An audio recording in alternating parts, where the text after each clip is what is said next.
Hello guys, flex ko lang yung mga artworks ko. Alam nyo ba, after ng aking pakikibaka sa loob ng 2 taon sa sakit na breast cancer, nakabalik na uli ako sa pagtuturo at may bonus pa.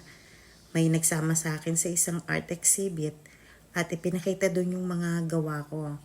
Nung celebration ng Women's Month, sobrang tuwa ko talaga at thankful kay Lord dahil hindi niya ako pinabayaan.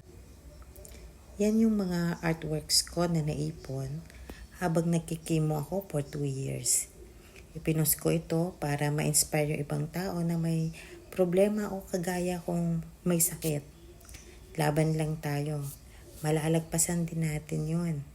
Naandyan si Lord, mahal tayo ng Panginoon at hindi niya tayo pababayaan.